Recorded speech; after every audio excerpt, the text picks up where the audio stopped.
নমস্কার, শুভ সকাল সবাইকে স্বাগত জানিয়ে শুরু করছি আজকে নতুন ব্লগ। আশা করছি আপনারা যে যেখানে আছেন ভালো আছেন, সুস্থ আছেন। কালকে কি পরিমাণ বৃষ্টি হয়েছে, আজকে আবার কি পরিমাণ রোদ উঠে গেছে। এত রোদ মানে গরমে আর থাকাই যাচ্ছে না। আর রোদ দেখে মা বাহিরে হাঁড়ি পাতিল বের করে দিয়েছে। এই যে রোদ উঠেছে দেখে ওই দিনের সব থালা বাটি যেগুলো ধুয়ে দিয়েছিলাম সেগুলো আজকে মা রোদ্রে শুকো দিয়েছে। এই রোদ্রে শুকালে পরে আজকে আমরা ভোরেগুলো রেখে দেবো। ওই বালতিটাতে কি ময়লা ভরেছে একটুখানি। মা এখানে ইলিশ মাছটা নিয়েছে, এখন এটা কাটবে। নাও কাটো কাটো। এখানে আমি চাল কুমড়ো কেটে নিয়েছি, এখন এটা ধুয়ে সিদ্ধ বসিয়ে দিব। বালক সেবার সময় এই ঘরে বিছানা চাদর চেঞ্জ করা হয়নি, তারপরেও চেঞ্জ করা হয়নি। দিব্যু তো সারাদিন খেলা করেছে, আরও মানে বাচ্চারা এসে এখানে উঠেছে, তাই আজকে ভাবছি এটা তুলে ফেলবো। যদি ধুয়েও না দেয় তো তুলে আজকে রেখে দেবো, 2-1 দিনের মধ্যে ধুয়ে ফেলবো। এখন আমি এই বিছানা চাদরটাকে আগে চেঞ্জ করব।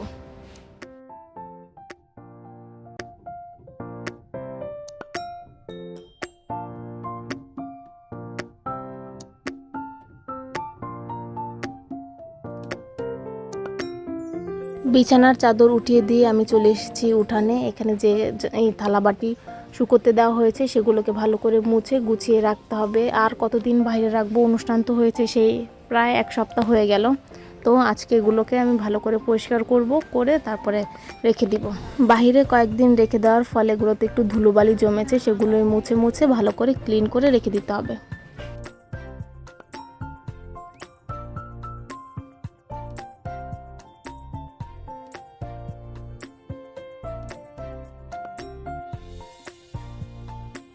বাইরে আজকে এতটা রোদ উঠেছে, রোদে যে থালাগুলো এগুলো এত গরম হয়েছে আমি ধরতেই পারছিলাম। তার জন্য এগুলো জড়ো করে রেখেছি, একটু ঠান্ডা হলে তারপরে এগুলো ভালো করে মুছে ঘরে নিয়ে রেখে দিব। এগুলো ঠান্ডার জন্য একটু সাইডে রেখে দিয়েছি। এগুলো আর একটু ঠান্ডা হয়ে গেলে গুছিয়ে একবারে যেই সমস্ত জিনিস গুছিয়ে ঘরে নিয়ে একেবারে যেখানে রাখা হয় সেখানে রেখে দিব। এই যে এখানে এনে সমস্ত কিছু রেখেছি। এই যে একটা পাতিল, এই বড়টার ভেতরে ছোট একটা পাতিল আর থালা বাটি, যা যা ছোট ছোট জিনিস আছে ভেতরে যা যা ঢুকানো গেছে এখানে ঢুকিয়ে রেখে দিয়েছি। এখন এটাকে এই যে এই কাগজগুলো দিয়ে একটু ঢেকে রাখার চেষ্টা করব। সমস্ত কাজ শেষ করে স্নান করে আমি চলে এসেছি পুজো দিব। পুজো দিয়ে খাওয়া দাওয়া করে নেব।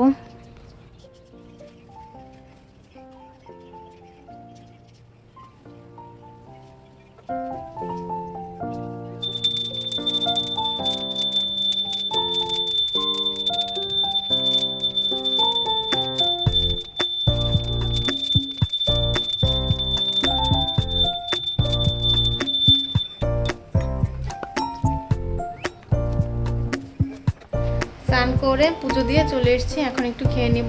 প্রচুর খিদে পেয়েছে, আগে দেখে নেব কী কী রান্না করেছি আজকে। এখানে ইলিশ মাছ ভাজা করেছে, এখানে কচু দিয়ে ইলিশ মাছ দিয়ে একটা তরকারি করেছে, বাবার জন্য চাল কুমড়োর তরকারি, আর এখানে ছোট মাছ দিয়ে ভুনা করেছে। বাবা এটাও বাবার জন্য, এটাও বাবার জন্য। কালকে তো মামার বাড়ি গেছিলাম, গাছে জল দেওয়া হয়নি, আজকেও এখনো দিইনি। একেবারে গাছ মরে নেতিয়ে পড়েছে গাছ, অনেকটা শুকিয়ে আর ঘরের ভিতরে নেই কারেন্ট। চল চল চল। পড়িয়ে এসে ঘরেও যায়নি, যে মই নিয়ে বেরিয়ে গেছি। আগে জল দিয়ে নিব, তারপর না গো, কারেন্ট আসে নাই। কারেন্ট আসবে কিনা। হ্যাঁ, এই কয়েকদিন যাবত যে গরম পড়েছে, গাছে যে আমাদের গাঁদা ফুল গাছটা, এই হ্যাঁ, তুই কয়েকবার করে ওঠ, তারপর আমি তোকে দেবো, ঠিক আছে? আমি তো ভালো আছো? হ্যাঁ ভালো আছি। এখানে দুপুরবেলা ওই যে সবজি কেটে খোসাগুলো রেখে দিয়েছে একটা কি কাগজের পলিথিনে, আর এখানে কতগুলো পিঁপড়ে ধরে আছে, সবজি খাবে। তো এটাও বোনাকে দিয়ে দিই, বোনা গাছে দিয়ে দেবে। এই পুরোটা সবজি কাটা, এটার মধ্যে এই যে এই গাছটার গোড়াতে দিয়ে দিচ্ছি। আর এই যে গাছগুলো জলের অভাবে নিতে যাচ্ছে, ওই যে দিদি জল নিয়ে এসেছে, কারণ আমি যে জল নিয়ে এসে বাকি গাছগুলোতে দিয়ে দেবো। এখানে অনেকটা করে এই তো মাটি, তাই এগুলো নেতাই নিয়ে এই দুইটা খুব নিতে গেছে। পড়া শেষ করে এসে ঝটাপট রেডি হয়ে বেরিয়ে যাচ্ছি। এই যে দিদি আগে থেকে রেডি হয়ে গেছে, আমি খালি একটু টিপ পরেছি, আর কিছুই করিনি। এখন বেরিয়ে যাচ্ছি। এখন যাবো হলো ওটা পুচকুকে দেখতে, না? রেডি হয়ে বেরিয়ে গেছি, যাচ্ছি হলো জয়দেবপুর হসপিটালে। আমার দাদার মেয়ে হয়েছে, সেই মেয়েকে দেখতে। সবাই দেখে ফেলেছে, আমরা এখনও যেতে পারিনি, তাই আজকে তাড়াহুড়ো করে যাচ্ছি। কালকে হয়েছে আর আজকে আমরা দেখতে যাচ্ছি। আর এখানে রাস্তার পাশে অনেক বাউন্ডারি করা ছিল সেগুলো ভেঙে ফেলেছে, ভেঙে রাস্তাটা একটু বড় করবে। আগে 2 লেন ছিল, এখন 4 লেন করা হবে। তো দেখা যাক কবে নাগাদ এই কাজগুলো শেষ হয়। আর আমাদের রাস্তার পাশটায় অনেক মোটা মোটা গাছ আছে, তো এই মোটা গাছগুলো কেটে ফেললে কেমন লাগবে, ভাল লাগবে না। এই গাছগুলো বিশাল বড় বড়, দেখতে খুবই ভাল লাগে। আমরা হসপিটাল চলে এসেছি। ওই যে দেখা যাচ্ছে ওটা হলো আমাদের ছোট্ট বেবি, যার নাম এখনও রাখা হয়নি। কি সুন্দর ঘুমাচ্ছে, ও খুব ঘুমোচ্ছে, একটু চোখ তুলে তাকাচ্ছে না। সারাদিন ঘুমাবে আর সারা রাত জেগে জেগে থাকবে। তো রাত হয়ে গেছে, আমরা বাড়ি ফিরে যাচ্ছি। আজকের অটোটা একটু অন্যরকম, সামনাসামনি সিট না, মানে একটার পেছনে আর একটা দিদি সামনে বসেছে, আমি আর মা পেছনে বসেছি। আর তাড়াতাড়ি করে ফিরে যাচ্ছি, কেননা বাড়িতে মামারা এসছে, না হলে আর একটু সময় থাকতাম। এখন বাজে 8:01, চলে এসেছি। এসে দেখি মামা মামি আর আমার দিদির মেয়ে মেয়ে না ছেলে এসেছে, কৌশিক। এখন ওদের সাথে একটু গল্প করব, তারপর একটু বাইরেও যেতে পারি যদি কৌশিক যেতে চায়। আর আমি এই যে গিয়েছিলাম, প্রাইভেট পড়াতে গিয়েছিলাম এই জামা পরে। তারপরে এই জায়গায় এই জামাটা পরেছিলাম, ভেবেছিলাম আজকে এই জামাটা পরবো, কিন্তু এত টাইট, পর খুলে এটা পরেছি, আবার এসে এটা পরেছি। এই জামা বিছনাতে এতগুলো জামা হয়ে গেছে, এগুলো এসে গুছাতে হবে।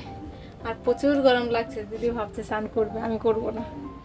এই দেশি মালটাগুলো চৈতিদের বাড়ি থেকে নিয়ে এসছে। ওদের মনে হয় ওই বাগান আছে না, গাছ আছে কয়েকটা। হ্যাঁ, বাগানই আছে ওদের। এই বাগান থেকে ওরা হচ্ছে এনে দিয়েছে, মানে এনেছে, পরে আমাদেরকে দিয়েছে। আর বাবা এসেছিল কালকে, সেখান থেকে এখন এগুলো কেটে আমরা খাবো। বোনা এখানে বসে বসে এই যে মুসাম্বি কাটছে। মুসাম্বি না, দেশি মালটা।